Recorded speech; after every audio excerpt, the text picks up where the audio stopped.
What happens when a talk show host known for laughter and lighthearted banter finally drops the charm and demands the truth? What unfolds when the carefully rehearsed poise of a royal figure is shattered? Not by tabloids, but by piercing questions on live television. This is the night Graham Norton stopped playing nice, and Meghan Markle found herself trapped under the spotlight, not as a guest, but as the subject of an unfiltered reckoning. The Graham Norton Show had always been a haven for celebrities. A plush red couch, soft lights, and enough wit to cover even the most awkward moments. But this night was different. From the moment Meghan Markle entered, something in the air shifted. The smiles were there, the applause as expected, but the temperature felt colder.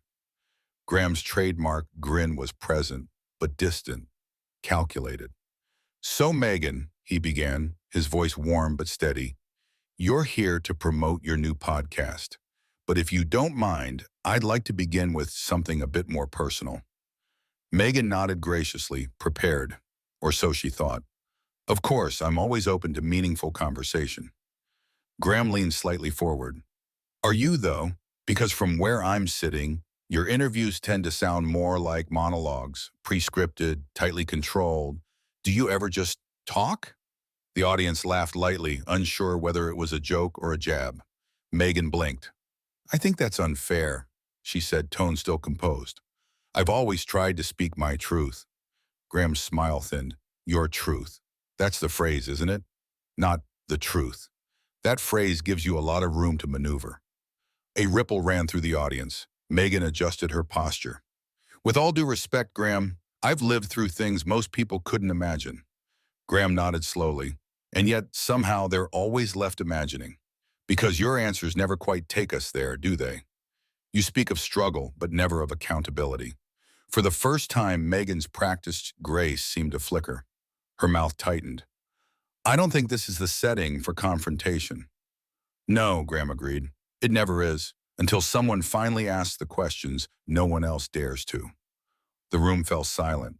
He continued, eyes locked onto hers. "So let's talk. Not about sound bites or Spotify deals. Let's talk about the narratives you've shaped and the ones you've avoided." Meghan's hands clasped tightly in her lap.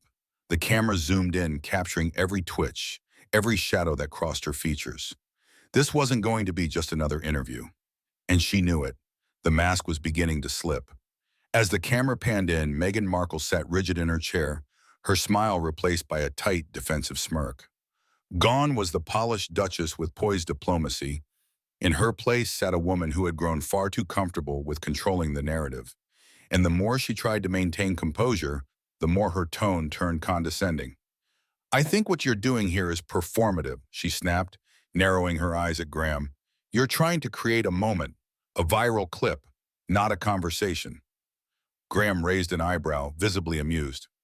Coming from someone who's made an entire career out of moments. The audience laughed, not with Meghan, but at her. She noticed. She adjusted in her seat, her posture stiff with pride. "People tune in to hear my truth because they resonate with it. That's why I have a platform. That's why my voice matters." Graham nodded slowly, his voice smooth as velvet but laced with sharp iron. "Or perhaps they tune in out of fascination, not admiration." Meghan blinked. "Excuse me?" He leaned forward. "Let's be honest. You haven't exactly inspired the kind of loyalty most public figures dream of. In fact, the more you speak, the more people seem to question your motives." Her lips parted as if to object, but Graham didn't give her the chance. "You've accused, you've implied, you've weaponized your story again and again, and when anyone dares to question it, suddenly they're labeled toxic or worse, racist. Isn't that convenient?" "That's not true," Meghan said, her voice sharp. "Isn't it?" Graham challenged. "Because every uncomfortable truth that gets too close, you wrap in victimhood and send back across the table with a look of righteous indignation." A flicker of irritation danced in her eyes. "I don't have to sit here and be insulted." "You're not being insulted," he said plainly. "You're being held accountable. That's what real conversation looks like. But perhaps you didn't come here for that. Perhaps you expected applause." Silence. The studio was still. Meghan's mask, practiced, polished, curated for sympathy, was now showing cracks deep enough for the world to see. She crossed her legs, tilted her chin, and let her voice drip with superiority. I've worked tirelessly to make a difference. I've spoken out against injustice. I've raised awareness. That matters. But does it help anyone? Graham countered. You say you're lifting others up, but somehow every story leads back to you. Every cause becomes about how you suffered. Isn't that the very opposite of advocacy? Meghan scoffed. You don't understand. You've never been targeted like I have. Graham didn't flinch. I've been in the public eye for decades. I've faced ridicule, discrimination, and professional sabotage, but I never turned it into a brand. Meghan leaned forward now, her voice brittle. I didn't turn it into a brand. The media did. Yet you trademarked it, Graham replied coldly. You signed deals, gave exclusive interviews, published books, all under the banner of misunderstood royalty. Tell me, Meghan, what part of that is selfless? A ripple went through the audience. For the first time, Meghan looked rattled, not by outrage, but by the dawning realization that the narrative was no longer hers to control. Her voice dropped an octave. I came here to promote something meaningful. Then say something meaningful, Graham replied. Not rehearsed, not polished, not focus group tested, just real. She looked around as if expecting someone to intervene. No one did. The silence stretched. Her hands curled around the arms of her chair. But there was no retreat this time. No editing room, no curated press release. Only the truth. And it was getting dangerously close. The atmosphere in the studio had transformed from tension to something far more volatile.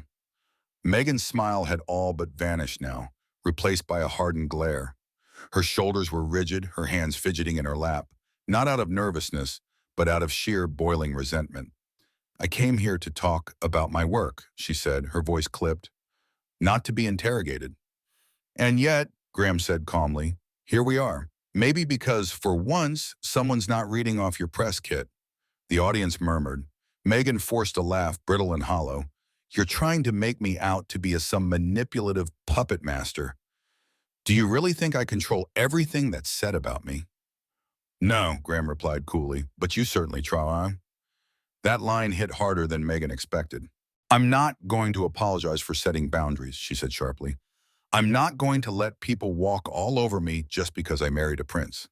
Is that what this is about? Graham asked, tilting his head. Setting boundaries? Or crafting a kingdom where no one's allowed to question you? Meghan's jaw clenched. You're twisting everything. I'm repeating your own words, he said. You've spent years speaking about privacy while giving more interviews than a movie star on a promo tour. You wanted freedom, but only under your terms.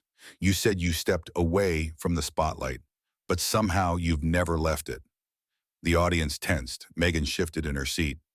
I stepped away from an institution that was suffocating, she said. I had to. Did you? Graham asked, his tone soft but surgical. Or did you realize that you could make more money, more noise, and more headlines by walking away than by staying silent? Her eyes flared. Graham continued, because that's the difference between struggle and strategy. One is about surviving. The other is about staging. Meghan leaned forward, her voice now sharp with disdain. You think this is some kind of game to me? I think, he replied, you've mastered the art of turning criticism into currency. Gasps. Audible ones. Meghan faltered. She reached for her water, hands trembling slightly, not from fear but fury. You're being cruel, she said. This is harassment disguised as journalism. No, Graham said firmly. This is journalism without the disguise. Silence. The weight of his words hung thick in the air. Every time someone pushes back, he added, you frame it as bullying, as misogyny, as racism. And yet, when the questions are fair, when they come from people who once supported you, you dismiss them all the same. Meghan's voice cracked. You don't know what I've been through. Graham's eyes didn't waver. And you've never let us forget it. She froze. That line struck deeper than she expected. I never asked for this life, she whispered, her composure splintering. Didn't you audition for it? Graham asked gently. Didn't you walk willingly onto the world's biggest stage, only to flinch when the spotlight wasn't flattering? Meghan opened her mouth to respond, but nothing came out. Graham leaned back, voice calm. You can't keep blaming the script when you chose the role. There it was. The audience sat frozen. Not a whisper, not a breath. Because they all knew. He wasn't wrong. The studio was still. Meghan Markle sat upright, her posture defiant, but her eyes, red and watery, betrayed a woman unraveling. You don't understand the trauma, she said, her voice cracking under the pressure. The betrayal, the headlines, the hate. Graham leaned in slightly. You're right, I don't know your private pain, but I do know public responsibility, and I've watched you weaponize sympathy as a smokescreen. Meghan's mouth opened to respond, but he didn't give her room. I know people who've faced real injustice, Meghan, who've endured it quietly. You monetized it, you trademarked it, you turned it into a brand. She blinked fast, mascara smudging below her eyes. That's not fair, she whispered. Graham's voice lowered, calm and controlled. Is it unfair or just uncomfortable? The audience sat in silence. No one dared breathe.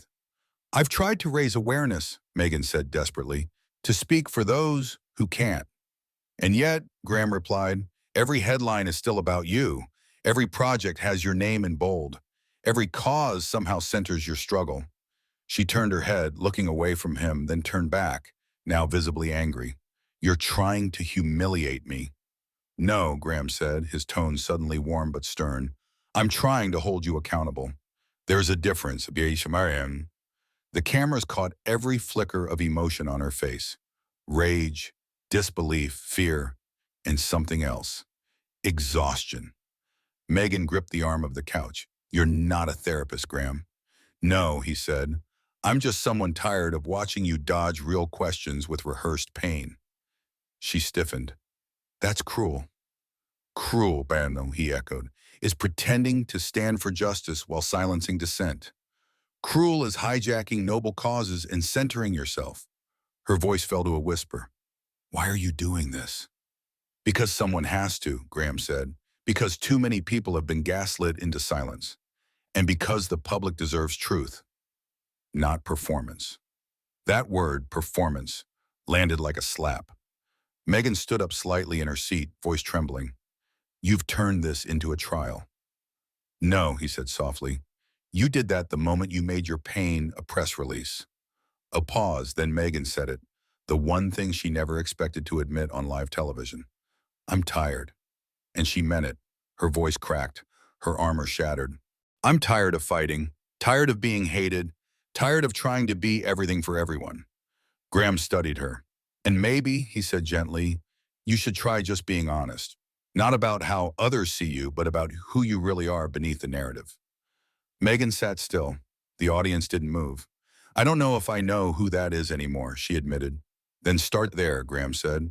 Start with that truth, not the one you publish, but the one you live. Her lip quivered, and finally, without words, without pretense, Meghan Markle stood up and walked off the set. No goodbye, no final word, no applause, only the echo of silence, and Graham Norton, sitting alone on the red couch.